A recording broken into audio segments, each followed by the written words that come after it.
আজই ডাউনলোড করুন আর এনজয় করুন আপনার পছন্দের শো। আসলে এই গানগুলো পুরো আত্মার সঙ্গে জড়িয়ে আছে। তুমি খুব ভালো কিছু বিশ্বপ্রিয়। রেলগাড়ির কামরায় হঠাৎ দেখা, ভাবিনি সম্ভব হবে কোনোদিন। আগে ওকে বারবার দেখেছি লাল রঙের শাড়িতে ডালিম ফুলের মতো রাঙা, আজ পরেছে কালো রেশমের কাপড়, আঁচল তুলেছে মাথায় দোলন চাপার মতো চিকন গোবর মুখখানি ঘিরে। হঠাৎ খবরের কাগজ ফেলে দিয়ে আমাকে করলে নমস্কার, সমাজবিধি পথ গেল খুলে, আলাপ করলেন শুরু। আমি ছিলাম অন্য বেঞ্চিতে ওর সাথীদের সঙ্গে, একসময় আঙুল নেড়ে জানালে কাছে আসবে, মনে হলো কম সাহস নয়।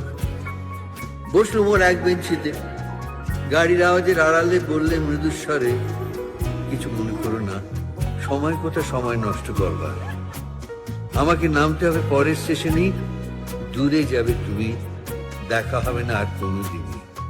তাই যে প্রশ্নটার জবাব এতকাল থেমে আছে, শুনবো তোমার মুখে, সত্য করে বলবে তো? আমি বললেন বলবো।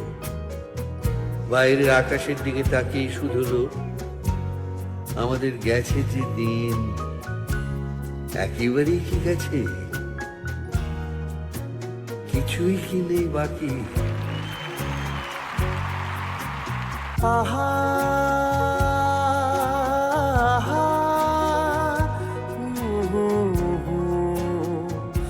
আহা আহা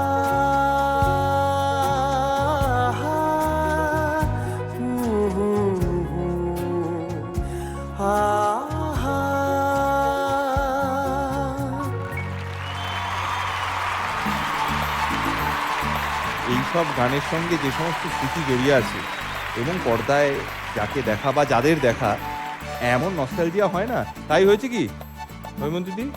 আমার হওয়াটা সব থেকে স্বাভাবিক। এত কাছে থেকে দেখেছি, আর আমার বাড়ির পাশেই থাকতেন উনি। আমি কোথায় হারিয়ে গেছিলাম জানো, কিছু মনে করো না। আসলে এই গানগুলো পুরো আত্মার সঙ্গে জড়িয়ে আছে। যেমন অভিনেতা, তেমন একটা মানে স্বপ্নের নায়ক, তারপর তাদের এইসব ছবি আর এই গানের যেটা কি ভূমিকা ছিল ছবিতে।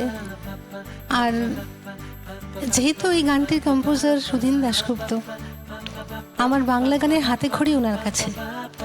তাই জন্যে কি হয়, যখন ওনার গান কেউ গায় বা আমার ওনার কথাগুলো আমার মাথার মধ্যে কাজ করে। উনি কীভাবে কি সায়েন্টিফিক ওয়েতে গান শেখাতেন। তুমি খুব ভালো কিছু বিশ্বপ্রিয়। এত ভালো গাইছিলে, এত এক্সপ্রেস করছিলে গানটার, যে এক্সপ্রেশনটা প্রয়োজন, সেটা যে একের পর এক স্মৃতি মাথায় চলে আসছিল। তখন আমার মনে হলো যে সত্যি গানটা ভালো হচ্ছে, বোধহয় অন্তত আমার তরফ থেকে গোল্ডেন গিটারটা দেওয়া যেতেই পারে। খুব ভালো গেয়েছো, আমার খুব ভালো লেগেছে। আমার কিছু বন্ধু বান্ধব তোর গান শুনে তারা এতটাই মুগ্ধ হয়েছে এবং আমাকে বলেছে যে বাংলার ম্যানারিজম, যেটা আমি তোকে বলছিলাম প্রথম থেকে, যে এই আবেগটা এটা ধরে রাখ। ভীষণ ভালো। Thank you.